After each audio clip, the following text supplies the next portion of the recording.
Jorge Cortés Ancona, licenciado en Derecho con maestría en Cultura y Literatura Contemporánea de Hispanoamérica, doctor en Literatura de la Universidad de Sevilla.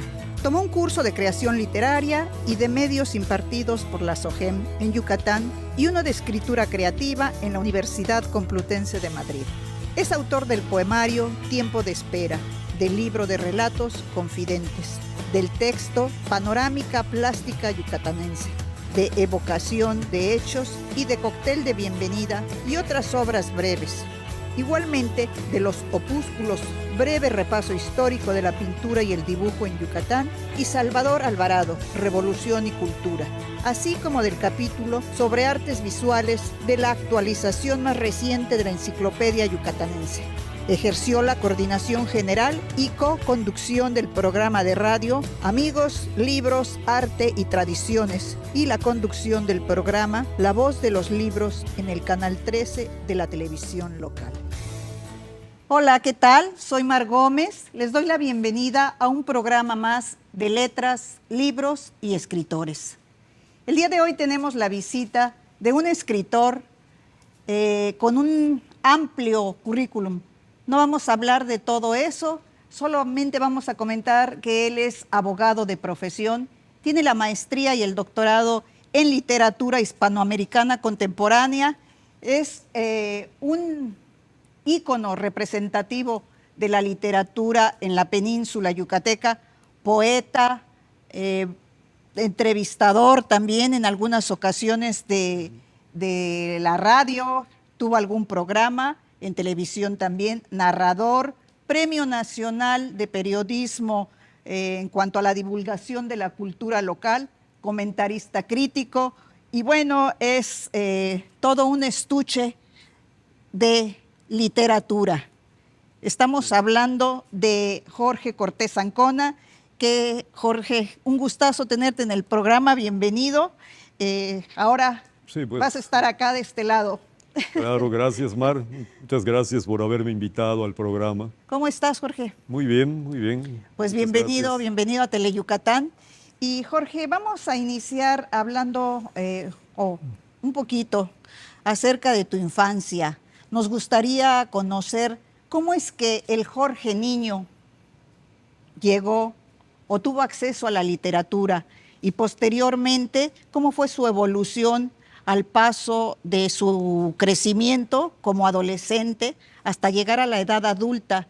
¿Cómo es que te contactas con la literatura y de qué manera llegas a ser lo que eres hoy como un periodista, como un narrador, como un hombre polifacético en cuanto a el arte y la cultura aquí en Yucatán? Bueno, yo soy hijo de un médico y de una profesora y siempre hubo libros en mi casa. Una gran ventaja de los médicos es que recibían libros, recibían revistas. Había unas revistas para médicos, pero que tenían mucha información cultural. Y también igual había suscripciones a otro tipo de revistas. Y había libros, obviamente las enciclopedias que eran muy comunes en la época. Pero como además yo era hijo menor y había diferencia de edad con mis hermanos, que también todos fueron profesionistas, y también ellos tenían sus propios libros.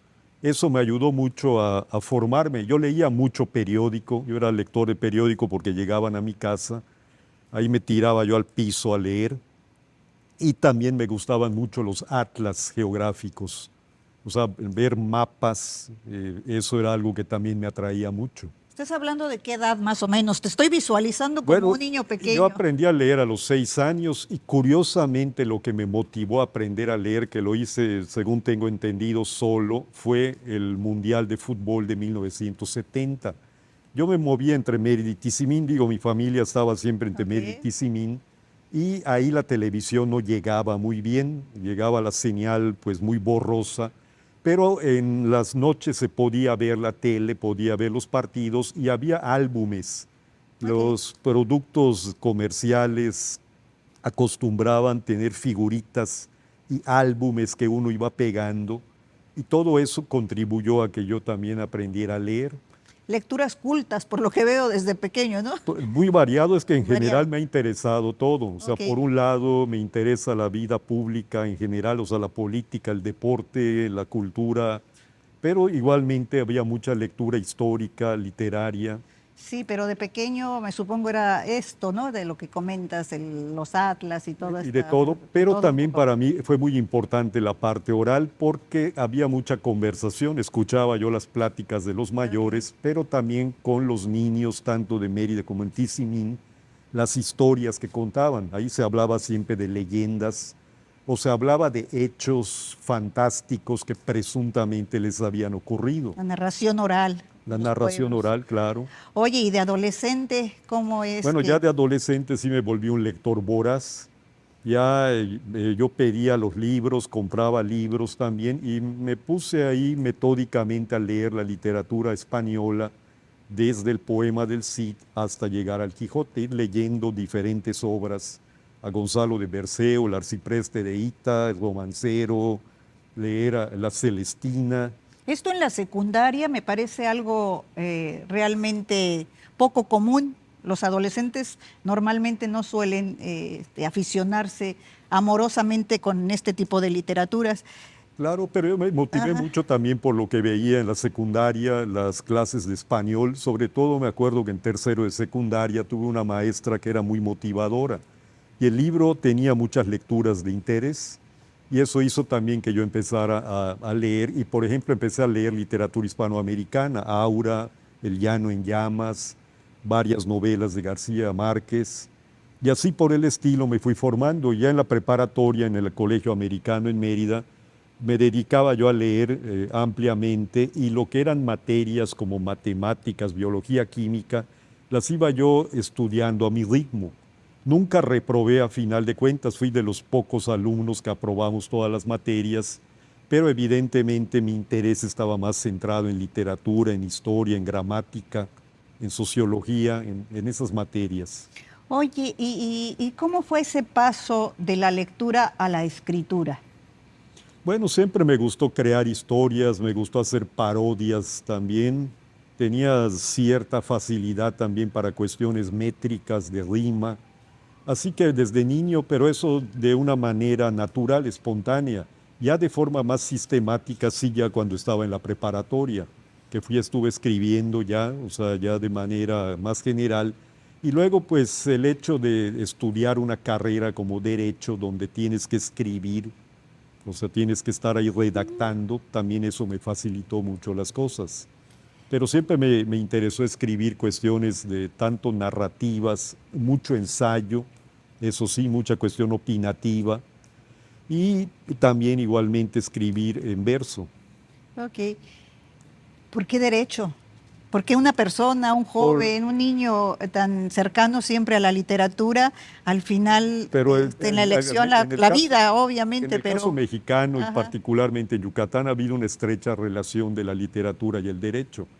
Y el factor mío es que no pude estudiar antropología por cuestiones de la política universitaria de la época, pero estudié Derecho y tuve la oportunidad de tratar a otros escritores. Estaban Javier España, Jaime España, Jorge Pech, Rafael Pérez, entre otros que tenían que ver ya sea con la literatura o con las artes visuales. Ok, O sea que de alguna u otra manera sí estaba yo en contacto con gente que leía. perfecto. Y creo que de ahí viene el gran paso a lo que es el periodismo cultural, pero ahorita no lo comentas después de este corte comercial.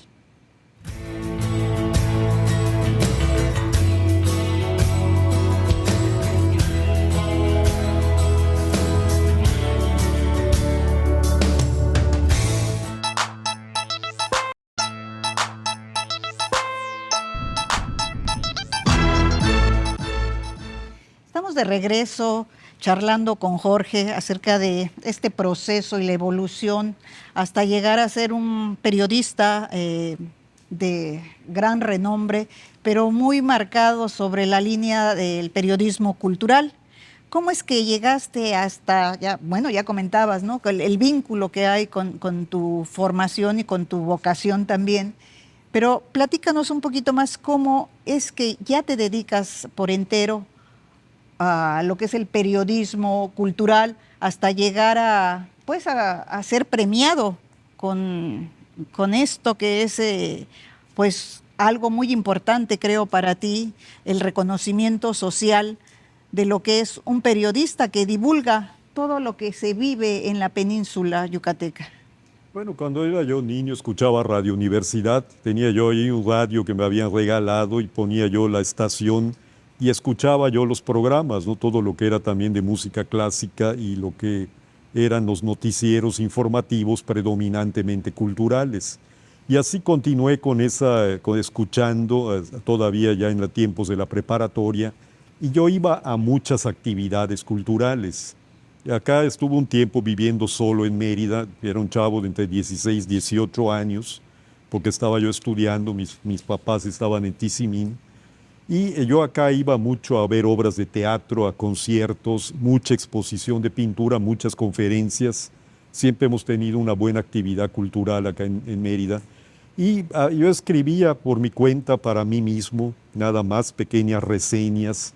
Y ya que hubo oportunidad, primero también de ser promotor cultural, en el Colegio Americano había una semana cultural, las dos ocasiones en que me tocó, segundo y tercero de prepa, tener un papel protagónico organizando. Y eso también me dio una experiencia de cómo se organiza una actividad cultural, ya siendo un joven todavía de preparatoria. Ya empecé a colaborar con artículos, con reseñas de libros en 1990, ya de manera general. Ya había yo tenido también la experiencia de estar en el Instituto de Cultura y ahí redactaba yo mucho discurso y muchos oficios. Y eso también genera una disciplina. Claro, claro. Y por eso empecé ya a escribir, escribía yo de diferentes temas, de literatura, de artes visuales, de teatro, de la política cultural en general. Y posteriormente también hubo la posibilidad de un programa de radio con Raúl Maldonado Cuello, que se llamaba Amigos, Libros, Arte y Tradiciones. Ese programa ganó el Premio Nacional de Periodismo Cultural a través de Raúl Maldonado. Él era el director, yo era el coordinador. Digamos que la coconducción la hacíamos entre ambos, con invitados. Y también la oportunidad de tener precisamente acá en esta propia televisora el programa de La Voz de los Libros, que era algo similar a lo que haces. En este caso hacíamos entrevistas, comentarios de los libros que se presentaban o se publicaban aquí en Yucatán. Así que pues pude ver tanto la parte escrita como la parte de radio, la parte de televisión durante un tiempo y seguí colaborando en la parte escrita. Esa sí es la que nunca he dejado de tener. Claro. Durante muchos años hubo etapas en las que publicaba diariamente un artículo y también igualmente ya tener otras opciones en relación a esta cuestión del periodismo, ¿no? Por ejemplo, impartiendo clases. Sí, eso lo sé que estás o has estado en muchas de las instituciones y de las escuelas y universidades más prestigiosas de aquí de Mérida, como docente. Efectivamente, y eso también igualmente pues permite tener un aprendizaje, o sea, por lo que uno va estudiando para preparar las clases, como también del contacto con los alumnos, con otros maestros, pues eso a uno lo enriquece y me facilitaba mucho también el trabajo de periodista cultural. Así es. Oye, Jorge, también sé que perteneces a una cofradía de varones, ¿cierto? A una hermandad. Me parece como algo... Pero que bueno, no es que sea solo por ahora nada más, ¿no? Bueno, por ahora, pero ya tiene bastante tiempo. Bueno, yo conozco del trabajo que han hecho en esta cofradía y siempre me ha llamado mucho la atención este perfil que tienen y la elección que tienen para sus miembros como escritores, todos varones. Me encanta esa idea porque versus el trabajo femenino también.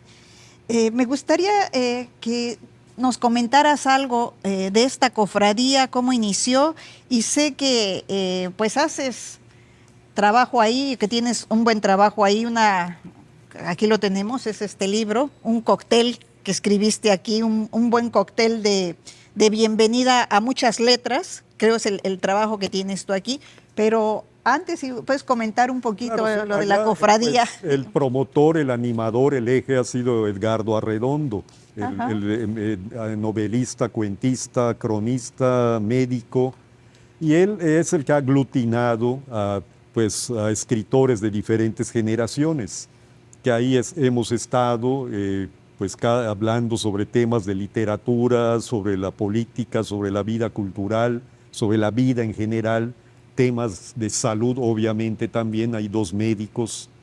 Y el hecho es que acostumbrábamos reunirnos y lo hacíamos pues para compartir la comida, para compartir algunas bebidas también. Y organizábamos también reuniones donde, bueno, van igualmente otras personas, ¿no? Van las parejas, las esposas, las novias o amistades que puedan estar allá también. No es un exclusivamente masculino. Pero lo que publican sí, ¿no? Los claro, textos sí son en esta exclusivamente publicación, masculinos. efectivamente, sí, ahí somos. A mí me fascina esa idea, de hecho creo que en algunas otras ocasiones que he tenido la oportunidad de escucharlos, siempre hago este tipo de comentarios porque me llama mucho la atención saber de esta cofradía, de este trabajo y de estas publicaciones que hacen y cómo es que se hermanan, ¿verdad?, en las letras. Claro, pero más que la masculinidad es el interés por la literatura, por la cultura, ¿no? O sea que sí hay posibilidad de que entre alguna chica algún día a escribir en algún texto de estos. Pues, claro que sí, porque ahí puedes ver además la variedad de géneros que hay, de géneros literarios, porque abarca ahí la entrevista, el artículo, lo teatral, todo lo narrativo, exacto, la poesía. ¿Qué hiciste tú aquí? Platícanos. Bueno, es un cóctel de bienvenida, se llama así, pero ¿qué tienes aquí? Varias obras teatrales breves. Dramaturgia. Dramaturgia, efectivamente, que tienen que ver con cuestiones realistas. Algunas están ambientadas en lo que podemos entender como Yucatán, por eso se notará por el lenguaje, alguna en la Ciudad de México. Algunas pueden ser un poco neutras y tienen que ver con cuestiones bastante realistas, algunas veces crudas y en ocasiones un poco violentas, donde incluso se puede ver una cierta masculinidad con algún grado de agresividad, pero que bueno, no es porque uno lo quiera ver, sino porque lamentablemente corresponde a una parte de la realidad. Perfecto, bueno, vamos a un corte, regresamos con Jorge Cortés Zancona.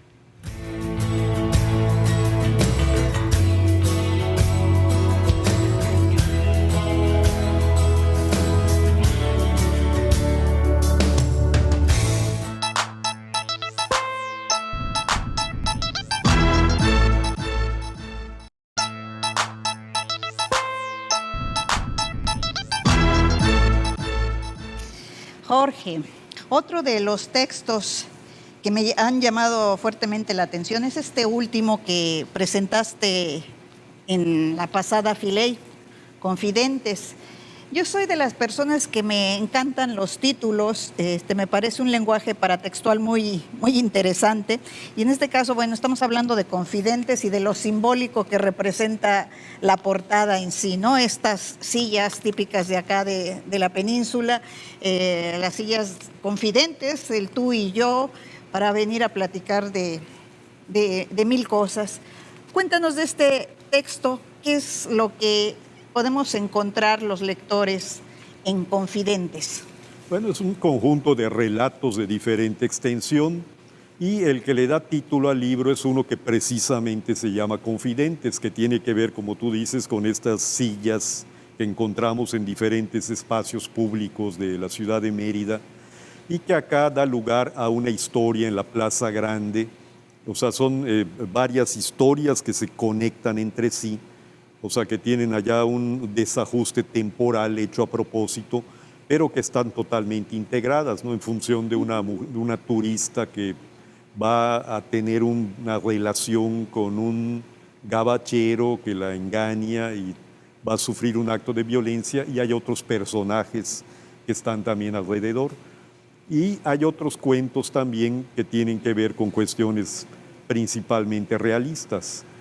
O sea, en algún caso uno tiene que ver con el fútbol, que es mejor que Maradona, otro tiene que ver con el béisbol, o sea, y así por el estilo. Son diferentes temas que se abordan en este libro. Son cuentos que fui escribiendo a lo largo de varios años. O sea, no se hicieron todos de un tirón, sino que son una integración de textos que tienen que ver un tanto con esta idea de la confianza una confianza en alguien y que a final de cuentas termina traicionándote. Que lo tenías editado desde el 2019 en digital, ¿verdad? Sí, lo tenía hace algunos años, sí, en versión digital y recientemente apareció la edición impresa de por Cocay, por la editorial Cocay, precisamente. Cocay de Ceci Gorostieza. Ceci Gorostieta, efectivamente. Sí, claro que ella hizo edición. claro, la portada es precisamente idea de ella, una portada muy llamativa, como señalas, digo que me agradó mucho y que creo yo que tiene que ver también con el como señalas ese paratexto con lo que viene siendo el contenido del libro. Así es. Y otra parte de Jorge el poeta, de Jorge el curador de arte, en lo poquito y brevemente que nos queda de tiempo, ¿qué nos puedes comentar de esa faceta tan interesante tuya como curador de arte y como poeta?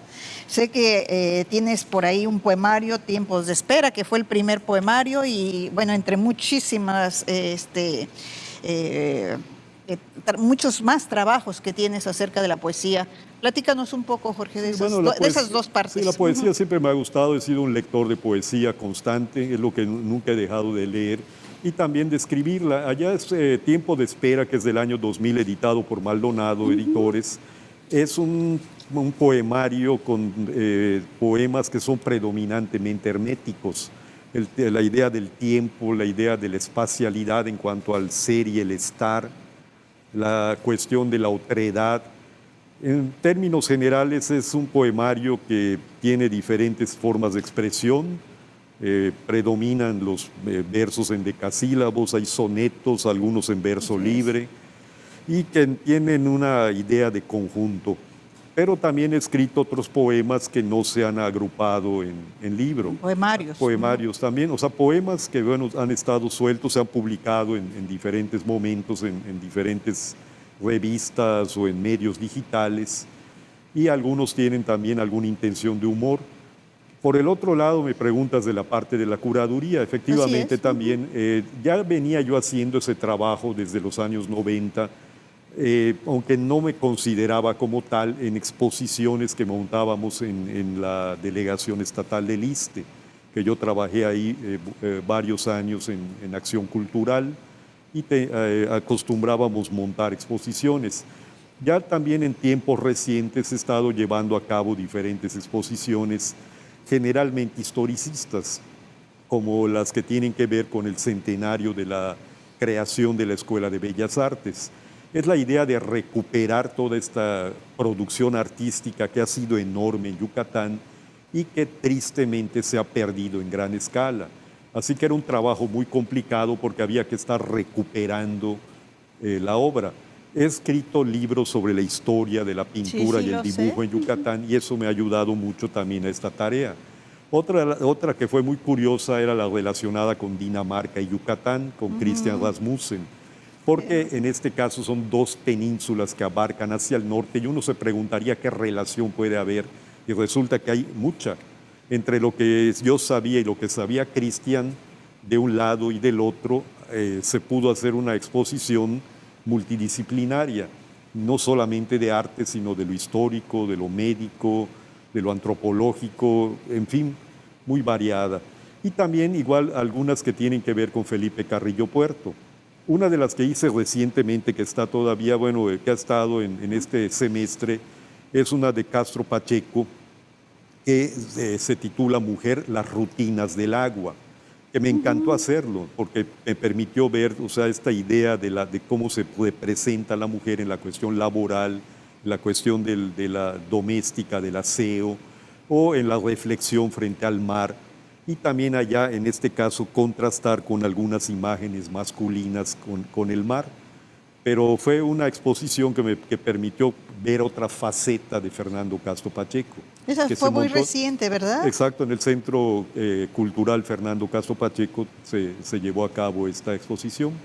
Y están las que he realizado para la FILEI con relación a Fernando Castro Pacheco, a Felipe Carrillo Puerto, más bien estas son sobre Felipe Carrillo Puerto, pero de carácter digital, que son también como la línea del tiempo o las imágenes, todo lo que viene siendo pinturas, fotos, grabados, esculturas vinculadas con Felipe Carrillo Puerto.